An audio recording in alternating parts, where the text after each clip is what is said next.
Welcome to I Hate It Here, the podcast for HR and people professionals, making the hardest job in the world just a little bit easier. I'm Hibba Youssef. So if you think about a marketing org, they're doing all this customer journey mapping, from awareness to getting someone into the product, keeping them there, retaining them, retention. And so I think it's really fun when HR leaders or HR professionals just ask your marketing people, like, how do you look at our product like this?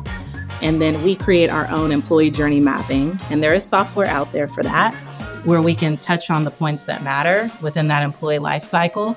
And you can optimize it with creative problem solving. So we're already doing it. In a sense, we just have to think about it in a different way. Welcome back to another episode of the I Hate It Here podcast. Today, we're chatting about one of my favorite concepts, creativity. And shocker to no one, I was a very creative kid. I gravitated towards books as a means to explore different worlds. I had a wild imagination, and I was notoriously known as the kid who would ask a million questions, something I still do to this day. And creative people tend to think differently, come up with new ideas, and find alternative paths to the challenges they're facing. And so naturally, when I hear that description of creative people, I think HR. And today, I want to dig into the relationship that HR has with creativity and maybe talk about if we've been a little stale lately. I don't know. We'll get to that. Joining me today is Cassidy Edwards. Cassidy Edwards is an HR and people operations leader who thrives at the intersection of career and creativity. With 15 years of experience, Cassidy specializes in building HR systems from the ground up, employee experience mapping, and operationalizing company values. Passionate about connecting better workplaces with business results, Cassidy utilizes strategic HR initiatives to create more equitable environments. Her approach is rooted in growth mindset, impactful creativity, and an inclusive empowerment. And outside of work, Cassidy takes pride in being a cool mom with the love of sneakers. And her sense of style is fly. She's actually my sneakers coach and is helping me step up my style and fashion game. Cassidy, welcome. Thank you. Thank you for that introduction. It was so good. It was so accurate. You know, I'm changing lives one sneaker at a time. One workplace at a time, Cassidy. Come on. Yeah, this is about it. That's what I meant. That's what I meant. Okay, wait, but before we get to the podcast, you said sneakers, so I'm going to ask, what is your current favorite pair of sneakers you have? Ooh, that is a good question. I'm glad you didn't say what is your favorite all-time sneaker, because that's like asking a parent who their favorite child is. So we shouldn't have an answer for that. But my favorite, it's not in front of me. Oh, dang. Well, this is a really, really comfortable. So it is a New Balance 2002R. It's one of my favorite sneakers because it is the most comfortable, very premium materials. And it is a collaboration with the Black designer, Salehi Bembury. So one of my favorites that I wear all the time. Love it. I'm always for comfort sneakers because my feet hurt all the time. Same. I'm very flat, but... If there's like ever a complaint you're hearing me give, it's like my feet hurt and like my neck is sore. That's like really it. Like I get this tense neck from like hunching over my computer. I have heard you say that before a few times. Which is sad. Very sad. Very sad. Okay. Well, I feel like we're going to have so many sneaker things to talk about. But before we get to creativity and all the great things, this season I'm asking every guest, because I've been writing a lot about relationships at work and talking about various aspects of relationships. What do you believe is the key to maintaining strong relationships at work? I believe one of the keys, it's really rooted in like having a good self-awareness relationship with yourself. And so I'm always going to say, and sprinkling in some creative joy, some work play, some things like that help you unplug, because we have a problem with unplugging. So I would say relationships start with the self. I love that. I don't think anyone has said that yet this season. So there you go. You got to have, what's that? Oh God, I'm so bad at phrases. I don't know why I do this. You have to, in order to love someone else, you have to love yourself. What's that? Yeah, that sounds about right. I'm not good. We've been over this. I don't do phrases. I usually butcher them. So, yourself. I'm going to think about that one. But today, I really want to dig into our relationship with creativity. I think both of us identify as like very creative people. And I think that's honestly made us like more inspired in the work that we do. So how would you define creativity in your work and your daily life? When I think of creativity, I often think about how curious I've been from the jump. So when I say from the jump, I mean early childhood. We like to say since free lunch, way back when, elementary school. So creativity is really giving yourself the room to explore, but also to find peace and joy in that exploration, because sometimes it's scary to venture out, right? That's not the most fun thing to do. And creativity is definitely not just outward talents. You know, we think of when people say creative, we're like, oh, they can play an instrument, they can sing, they can dance. But it touches everyone. And it doesn't matter like who you are, how old you are. You never lose it. You just have to like uncover some of those layers sometimes and get back to it. But everyone's creative. So I definitely think it's defined as like curiosity for me. Yeah, I'm always like in shock when people in the workplace are like, I'm not creative. I'm like, you probably are actually. Like, you just haven't thought about it that way, because so often we think of it as like a musical talent or the ability to act, like a skill. But in some ways, it's just like how you think about paths forward. And I always say, like, I think of my creativity as I'm like playing a game of chess sometimes. I'm like, what's the path forward? I'm trying to see all the moves. I'm trying to predict all the like things that could happen. That's like really helped me professionally, because I'm thinking through these paths, and then at every inflection point I'm thinking like, what if I went this way? What if I did this instead? What if I changed that? And so that's how I think of creativity in like my daily life, is like I'm always looking for another path towards something. Yeah, no, that's a good one. Okay, so I have to know, what inspires your creativity and how do you keep inspiration alive? Let's start with the first part. What inspires your creativity? Art and sneakers have always brought me back to creativity and inspiration, because there's been times where I've been stuck, been in a funk, like you're in a creative rut, like everybody gets in those too. But style is an extension of your creative expression. And so I love that. I love sneaker style. I love how women are so multifaceted in how they put styles together. And like, we all want to be comfortable and our feet hurt. So sneakers are the thing. It's also something that brought me creative confidence when I felt small or when I felt othered.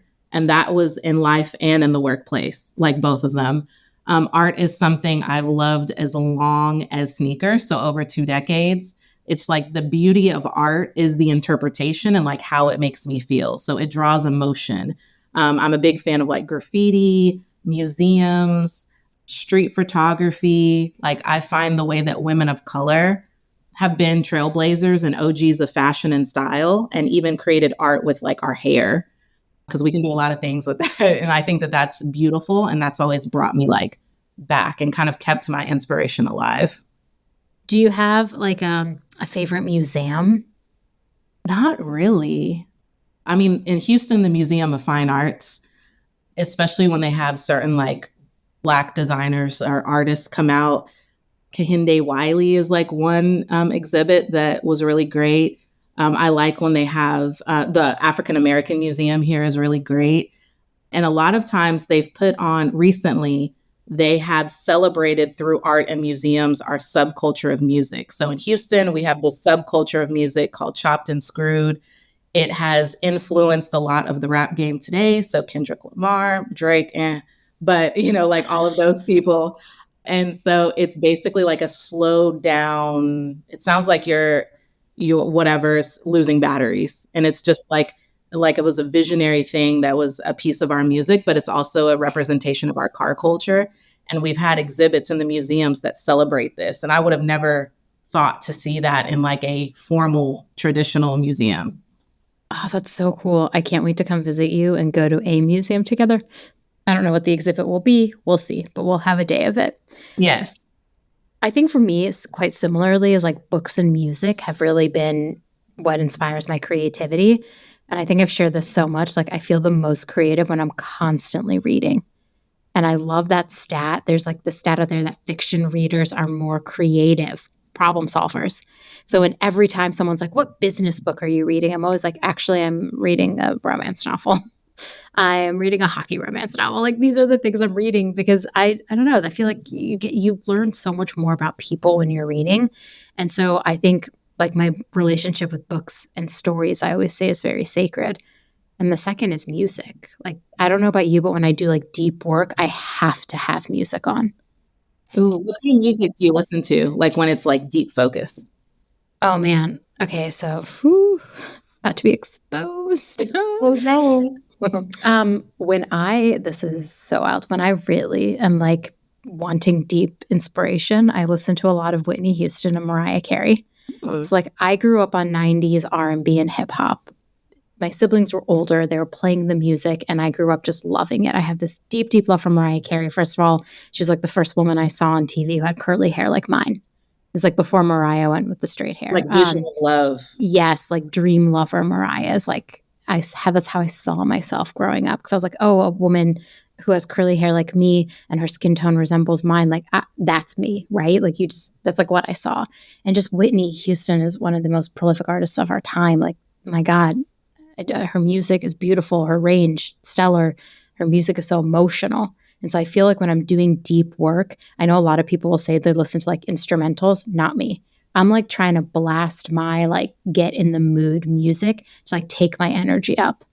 Yeah, it's so funny because I fall in the category of people that listen to like instrumental because I get so distracted by lyrics. So I have to listen to like musical scores like Hans Zimmer or something that people probably wouldn't think that I listen to. I do that like very rarely, honestly. I'm usually listening to like that or a combination of like my favorite bands and artists. I was like really in a mood the other day, and I honestly just listened to Kendrick Lamar, Not Like Us, on repeat for like 3 hours. And I was like, I have to stop listening to this song. I have just listened to it for 3 hours straight because I was like in such a foul mood. I needed to listen to something. But I have a playlist for like every feeling you're possibly feeling. And I'm like someone at concerts who like, I've cried before at concerts being like, this music is so beautiful. I'm so touched by the message. I'm so inspired by like watching art come to life. And I think the craziest thing about music is like you could be in that room, all of you watching the same thing, and it's a collective experience, but at the same time, it's so individual to you. Yeah, I'm definitely a crier in music. Me too. When I saw Hozier live like 3 or 4 years ago, it had to have been like 5 years ago, honestly. And he was playing a song. I honestly like teared up because I was like, I can't keep it straight. And I recently saw Bleachers, who is my favorite band. And they have this song called Everybody Lost Somebody.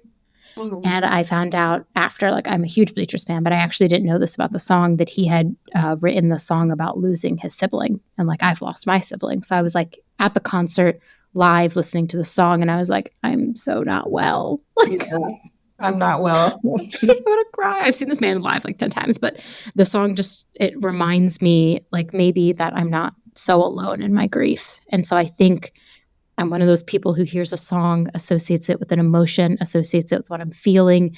And then I find that it starts to really drive like the gears in my head to spin. And I feel like this creative energy like blossoming. I'm like, ah. Yeah, you feel connected, like you're activated, you know? I know. Okay, but do you have a favorite piece of content that brings you inspo? Like, what's your go-to? I need an inspiration boost. What is it?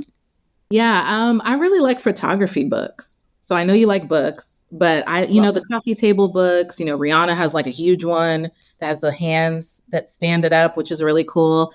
I like street photography books a lot because it's like the beautiful, like candid moments that are captured, especially throughout like the Black experience over the last few decades. I think is really pretty.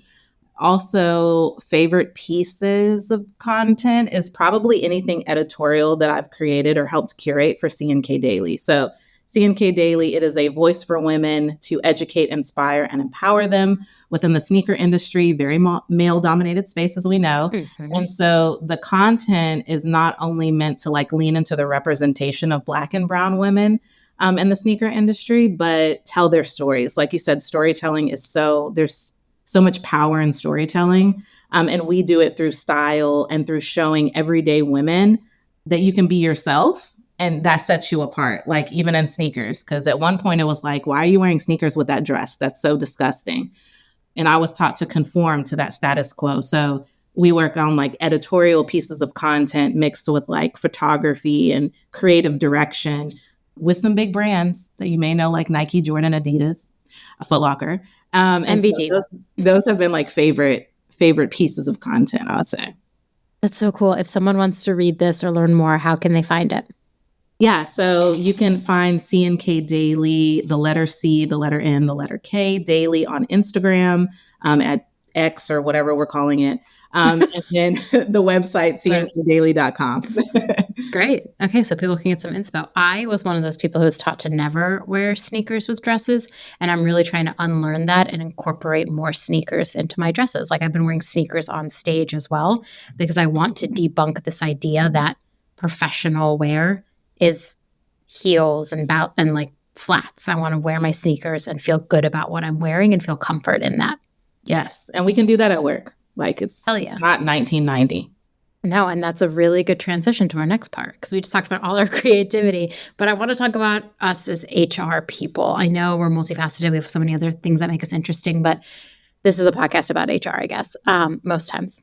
Most times. Every now and then it's like, I'm not in the mood for this today. But I want to talk a little bit about like in HR, the importance of creativity and actually driving innovation and success. So talk to me a little bit about how you think about our roles and how important creativity is to what we do. So it's essential. I would say at this point in 2024, it's a mission critical. And remember how I said that creativity is about exploration, curiosity. So these are really key ingredients for how we build people programs. I believe that sometimes HR is afraid to experiment. Like we don't want to do that. And let me clarify for everyone out there who's listening. When I say experiment, I don't mean experiment with people's compensation. That's one area we don't touch as far as like being creative. But being creative works in so many other areas in our space. So point blank, period, I hate it here. That whole ecosystem, that whole universe was built on creativity. It's built on creative writing, how it's laid out for the HR folks, down to the branding, like everything about it is creative. And it's something that people gravitate to because of the emotion. They feel something, they connect to it.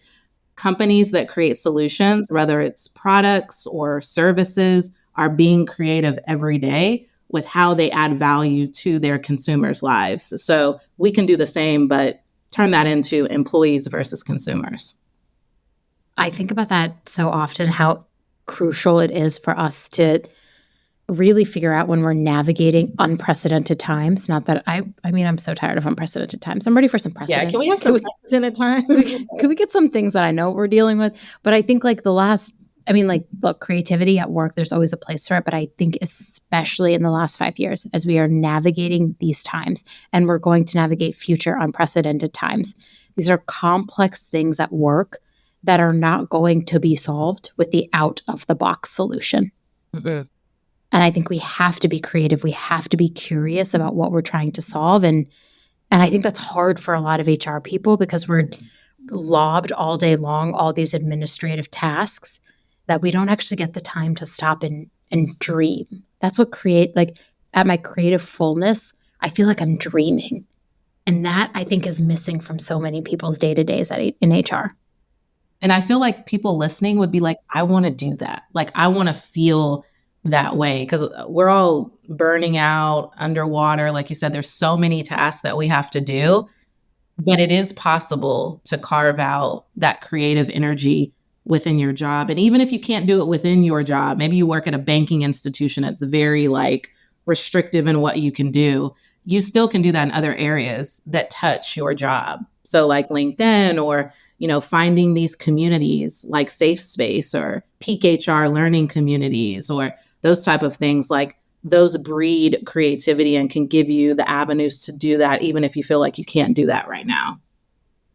Yeah, it's tough. Like if you're not getting it in your day-to-day, there's always somewhere else you can get it. But I do think there are actually like creative problem-solving techniques that HR people can use, especially when it comes to like employee relations. Like what are some creative things HR people can actually do in like their day-to-day work when they're trying to solve something? Yeah. So this is where it gets fun for me. So I believe in my heart of hearts that HR and marketing are besties. Like they're best of friends. They can live in the same org.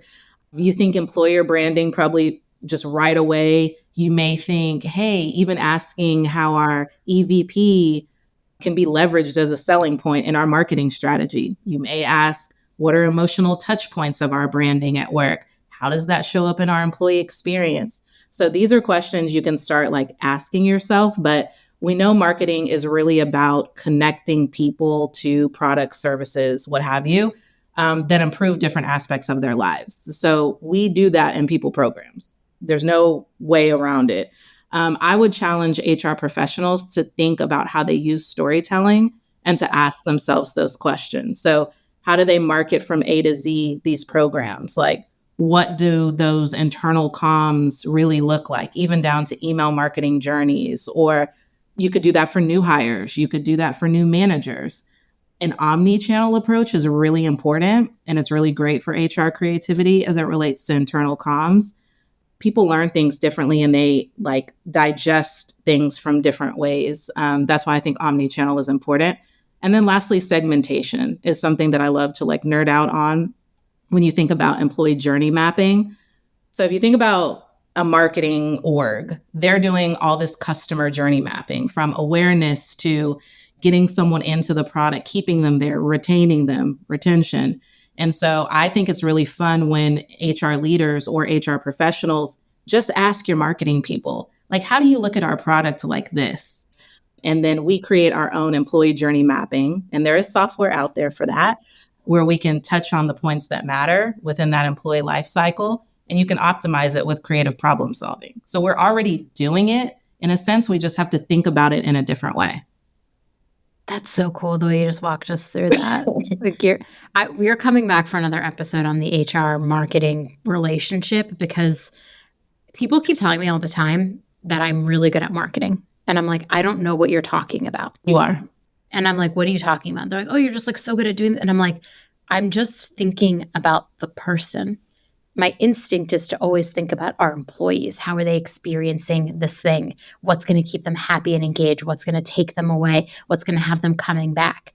And then you just explaining that literally just made me think that's why people think I'm so good at marketing, because I'm literally thinking about the person on the other side and their experience every single time, and how I can either like help them or give them the context they need to take them further along on the journey. And think about like your favorite stories. There's always like a hero and like a villain and like an inflection point and a climax, and then the problem is solved. And so we can think about our employees like that. And just by doing that is creative, because we're not really thinking of it because we have so much old school traditional trauma that is still stuck with us. But that doesn't mean you can't break the cycle of that, and start thinking about your employees are the hero in the story. It's not you, it's the employee. And then how are you going to get them through that problem and kind of over that climax? I think that's important when you think about storytelling, whether you're trying to teach something or whether you're trying to transform something. I love that. And also, can I just say the villain is the CEOs that are trying to get people to go back to the office. You hear that? That is a factual thing. You are the villains. I was just thinking you were talking and I was like, oh my God, I'm going to make this joke. I hope it lands. We have a lot of villains. So we have a list. We have a list. Villains for number one, those CEOs trying to force people to go back to the office, but just throwing that out there. We don't need to be doing that. And I also wrote about storytelling earlier this quarter, because I was thinking about it, about how we as HR, we just have to be good storytellers. And sometimes the other day, like, listen, if you're listening to this and you're like, I am a good storyteller, I just want to tell you, the other day I launched into a meeting and just started being tactical. And I literally forgot to frame the meeting as to why we were all there. And then halfway through, I was like, oh, I am not telling this story well. I was like so caught up that I didn't actually pitch it. And I left that meeting. And my first thought was I should have taken my own advice that I wrote about being a better storyteller, because I just made this weird disjointed meeting that was like ineffective use of time because I didn't actually talk about why we were all there. Mm-hmm. And I think for your employees, they need to be reminded all the time of what chapter they are in the story you are telling. Yes. Because Clarity. they get confused sometimes. They be getting confused. Trust me. Yeah. And I'm like, oh, we are not there. We are a startup. We are not a Google. Like you have to remind your employees sometimes of the story you're trying to tell. So that's just one aspect of it. I love that you brought in like that marketing aspect. 'Cause I always think of like design thinking too when we're trying to like creatively problem solve, mostly because I started my career wanting to be in product and tech. And so I think of a lot of things in the same way of like, let's ideate, let's like write the requirements, like let's test these ideas, let's iterate on it afterwards. And so I love that because like shout out to Jessica Zuan. I'm always shouting out her book, but Built for People. She talks about this like product minded aspect to building people programs. And I think that in itself is creative. Yes. And so if you're struggling, I think that's a great book to read. She's going to laugh because I literally am always like, everyone read Jessica's book. It's so good. So that's something to think about. I think from another perspective, like we've been in this epidemic, I got to stop calling it the epidemic, like the loneliness problem or the epidemic, the loneliness thing we've been dealing with, but we're watching employee engagement and satisfaction basically decrease. So if you're thinking about creativity, how can HR actually foster these cultures of creativity within an organization that then actually helps employees be more satisfied?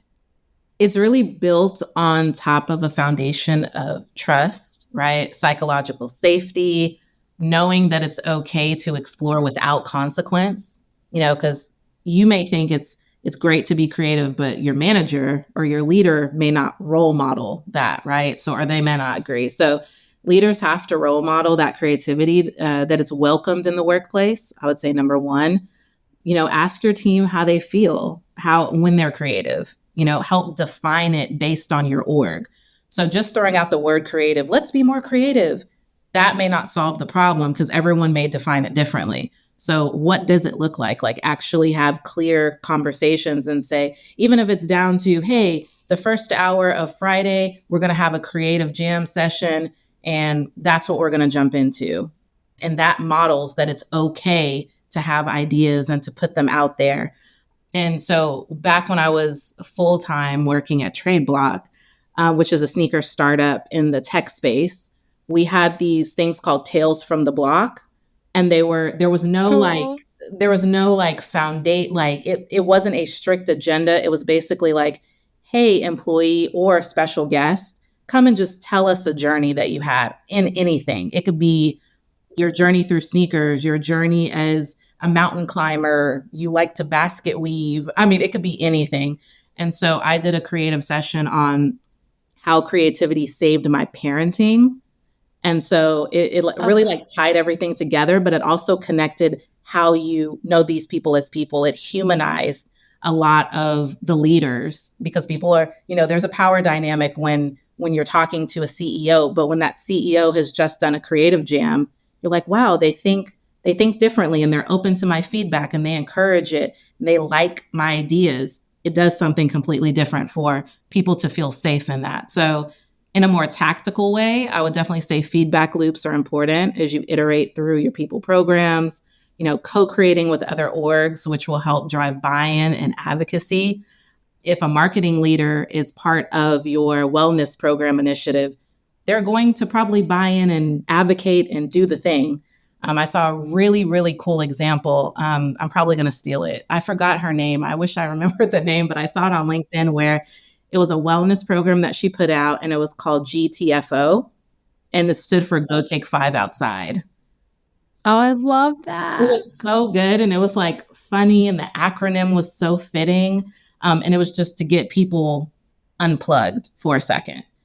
Those things are really cool. It's creative and it's not something complex. It doesn't have to be hard or difficult. I love that. First of all, I'm going to also try to steal GTFO because that's so good. We'll follow up with who it was. I'm not the, I was not the creator. We will find the person who said it and make sure they get credit. I think that's so funny because when you started with the G, I thought you were going to say GTL, like Gym Tan Laundry, which was the thing from the Jersey Shore, which I still reference to this day with my friends. But I love the thought of like doing something fun like that because you would be surprised, like work is like kind of boring, Cassidy. Like people are like maybe not having the most fun at work. And at work week, our motto is like make work fun, which manifests in a lot of really funny ways. Like there was one day on Slack where we had like a 65-person thread deep discussing the merits of pistachios, if you shell them or not shell them. Oh, wow. And I just thought that was like a funny, interesting waste of our time. We had a good time doing it. I think it was just like really fun and creative. The other thing we've talked a lot about doing, and I've tried it like once or twice, is like 5-minute talks. Okay. So telling people like we used to do virtual happy hours like every month. We're bringing them back soon. We like took a pause for summer because everyone was like all over in the summer. But we rolled out this thing called like come do a virtual 5-minute talk on anything you're passionate about, not work related. And so we were like trying to strum up people knowing that like it's okay to be creative here. Like we're not all showing up to just like do emails. We all have all these things that interest us.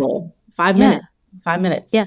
Well, it was inspired because like our co-founder went to, I think she does this with her friends where they do like 5-minute talks once a month. And I honestly was thinking about this the other week. Like, Lord knows I could do a 5-minute presentation on a lot of things. The downfall of Drake. Like I could easily. That would be a good one. That would be a good one. Someone was like, give me the TLDR and Kendrick and Drake's beef. And I was like, well, actually we have to start with like J. Cole and then we can go to Kendrick and Drake. And then J. Cole removed himself. He was like, I'm not doing this. So I could do a 5-minute talk on that at some point in the podcast, but there's like fun things like that I think people forget that it does. We don't have to all show up as these like robotic humans at work that all do work the same way. They're all interested in the same stuff. And you can foster creativity with like creative jams, talks, like external people coming in and sharing their stories. Like you would be so surprised how inspired people get after hearing from an external person. Here's a challenge I overcame or a thing I do, like, and that's like free.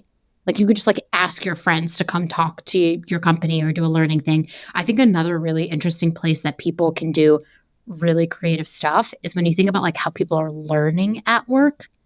And so I mean, like you've built training programs before, like how can HR design something like more engaging, more interactive, that's like actually creative that then helps an employee learn?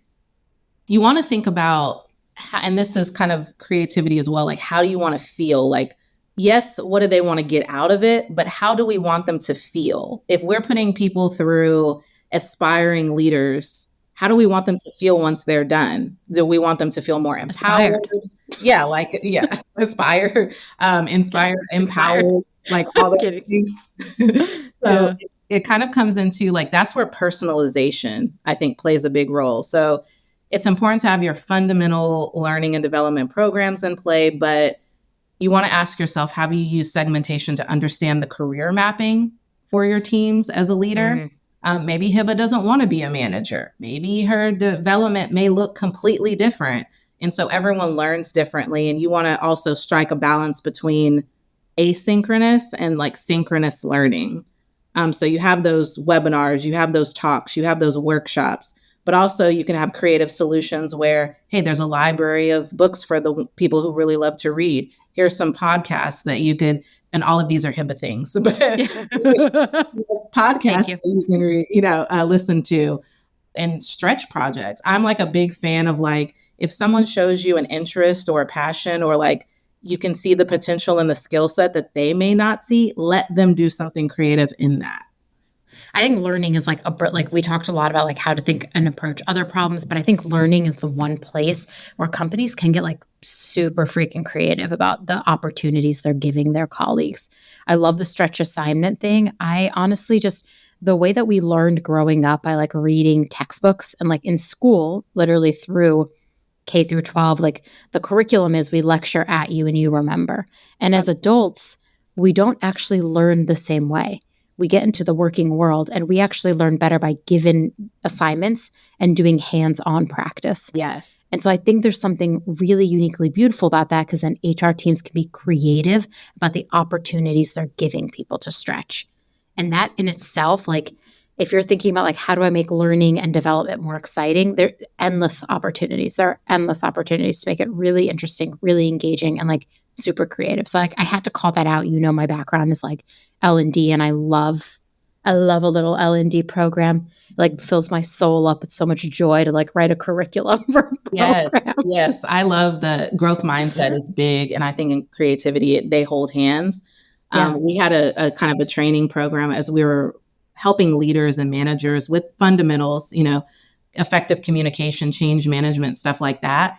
And we took elements from movies and kind of put them into what did we learn about change management from this movie? And it'll be like a popular film, popular Black film, Coming Star to Wars. America, Oh. Friday, Boomerang. I love Coming to America. Sorry, Yeah. that's my family lore. That is one of our family's favorite movies. Everyone in my family loves that movie. Love that movie. So it's kind of like, okay, what did we learn from Prince Hakeem?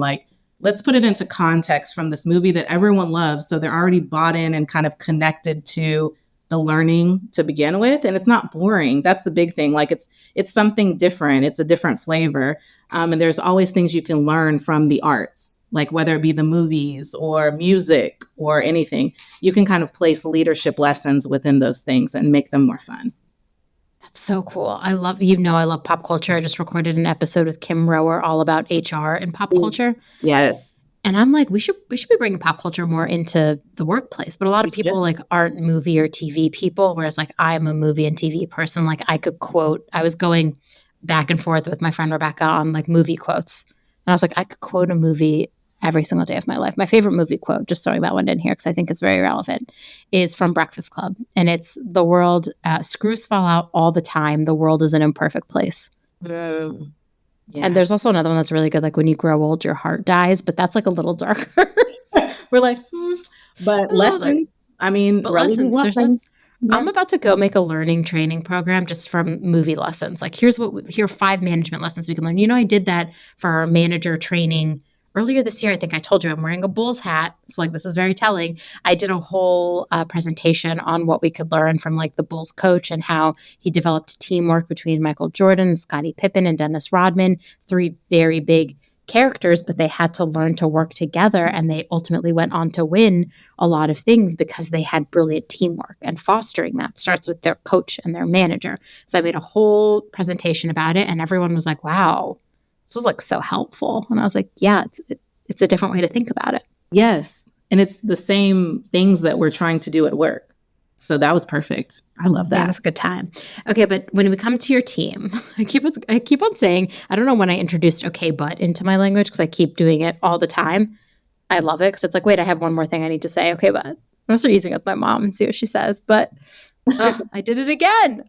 I was thinking about, so we talked a lot about HR leaders, how we basically bring creativity into the workplace. Let's talk for a second about your team. How do you foster a creative environment within your team? This is where it's important to get to know your team members and really get to know them on a personal level. I know that there's somewhat of a stigma behind that. Oh, we don't want to get into people's personal lives. And you need to get to know them, though. You need to get to know, what motivates them, what energizes them, what's draining, what are y'all rallying around. I usually like to ask those questions to managers when I'm first meeting them. But get to know your team members and how creativity could motivate them is one thing. But let's say you have a team member who loves art or graphic design. That's me. I'm that team member. You may want to task them with creating an HR press kit.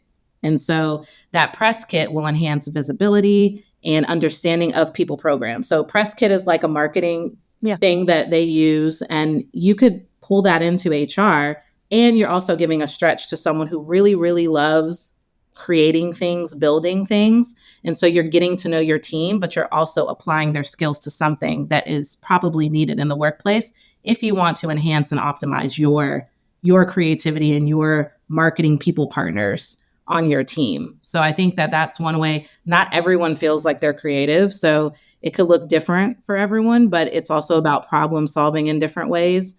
And that builds confidence in their strengths and their skill sets. People do say, don't get personal with your team, but how are you ever going to learn anything about them and where they want to grow if you don't know them? Right. You got to get to know them. Yeah. And I got to know someone on my team very well because I think it made our working relationship stronger. And now she's just doing so great. But the interesting thing that I always think about to embrace creativity is giving people autonomy. I should give context first before I say autonomy, because I have historically worked in startup organizations that autonomy, you have to be very comfortable with autonomy and ambiguity. And so I think this might not be for everyone. So I'm caveating what I think could bring creativity to your team with that. But I find something really beautiful about giving people the autonomy to do something the way that they would do it and to stop telling people how they should do something. Mm-hmm. And so the way that I tactily do that, the way that I I'm done. I don't know. It's the end of the day and words are hard, Cassidy. We're wording really hard right now. We're wording so hard right now. I will ask my team member, like, what do you think we should do? Mm-hmm. And that gives her kind of the space to say what she's thinking and to have creativity to give her response to what she thinks we should do. And I found that it works really well. Or I'll tell her, here's the thing we need to get done. Go do it the way you want to do it. Mm-hmm. And I think that level of autonomy breeds creativity because they're going to start thinking about how they would do it, not necessarily how you would do it. Exactly. They're going to go explore. Yes. And everyone needs to explore more. Mm-hmm. Like people just need to like go out also into the wilderness and just like, I don't know, touch grass or something. I know that has just go out there and do something. I need to do that right after this call, by the way. I'm going to go lift weights after this call. So that should tell you where my energy is at. I need to get my workout in. I need my endorphins, okay? Endorphins make you happy, and happy people just don't kill their husband, as we know in Legally Blonde. Also, I love the line. Sorry, we're really making this about movies today. I love the line where he says, "Don't stomp your last season Prada shoes at me, honey." Oh, yeah. I think about that all the time. Okay, so in wrapping up, I like to leave people with a little bit of advice. So what advice would you give someone looking to unlock or even nurture their creative potential? So this is the advice that's hard for me to take myself, but I'm going to say unplug. I say my advice is to unplug. So really think about how do you want to feel? And I keep going back to emotions because that is part of knowing the direction you want to go sometimes in a creative way. But how do you want to feel? What's something you really fucking enjoy? Like what's something you really, really enjoy? What's currently inspiring you and where can you explore? So think about that as in unplugging. Some people want to unplug and do nothing. I found times when I'm having a really hard day at work, I will come in, I will turn the light off in my room. I will lay in the bed in the darkness. Now I understand why my mom did that.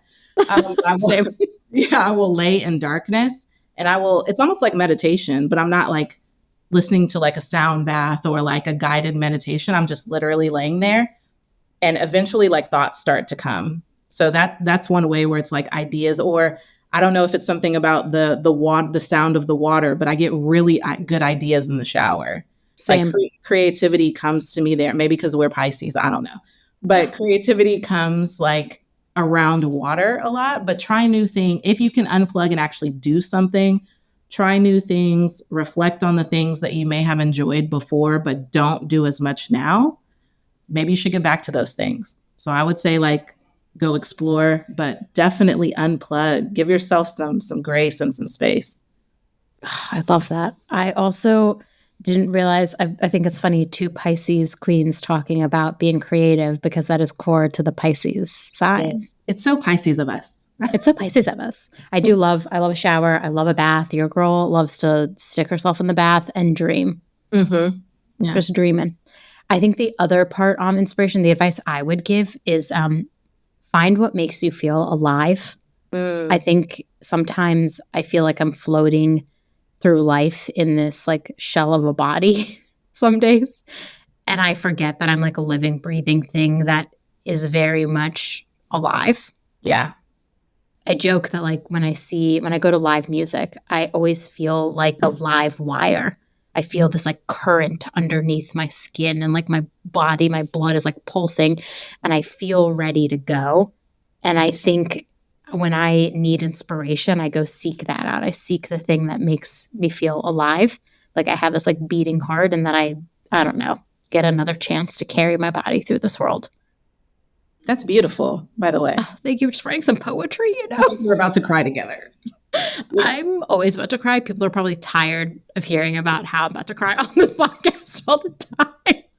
You said they're like, Hiba, is she well? No, she's crying a lot. Okay, she's apparently miserable. Just kidding. So I don't know. It's just something to think about. Like I hope if you're listening to this and you just don't feel inspired at all, just remember that you like have this life and it's so precious and the world is grateful to have you in it. And maybe that can inspire some creativity on your part today. Yes. That was beautiful. Okay, Cassidy, for people who are trying to find you, I ask this question every time, but the answer is LinkedIn. But for people who want to get in touch with you, get to know you more, follow you, where are you hanging out these days? In my bed in the dark. But I would say you can find me on LinkedIn, Cassidy Edwards. You can also, I mean, if you're down with the shits and just want some unfiltered, I mean, you can find me on Instagram. Cassidy on the gram is my Instagram name. But that's really the only social areas I frequent. I love your Instagram. I'm just laughing because Cassidy on the gram is so good. Mine is just Hiba Yusuf. It's like people can find you really easily. Okay. And every now and then I'm like, I should be more creative with my Instagram handle. And then I'm like, inspires you. Let this conversation inspire. I'm going to go make my list. 10 new Instagram handles. We'll just see how that ends up. Anyways, Cassidy, thank you so much for joining me. It's always a ball. I love talking to you. I'm so grateful for our friendship. Honestly, you inspire a lot of my creativity, and I'm endlessly grateful for you making me seem more fashion forward than I really am. We're going to get that sneaker game up. But like I've said, you've been like an HR fairy godmother since day one. Now you are a friend. And I appreciate you. I appreciate all the work that you're doing because it's not always easy. But you speak the truth, and that's why you have so many people that support you, because you are the real deal. So I want to say that on record. Oh God, she's crying. I'm ending the episode there, okay? I can't end on a more beautiful note. I just can't. Thank you so much, Cassidy. Till next time. Thanks for tuning in. Keep up with all the latest HR resources by subscribing on Apple, Spotify, Google, or wherever you listen. And if you love I Hate It Here, tell an HR friend. I'll see you next time.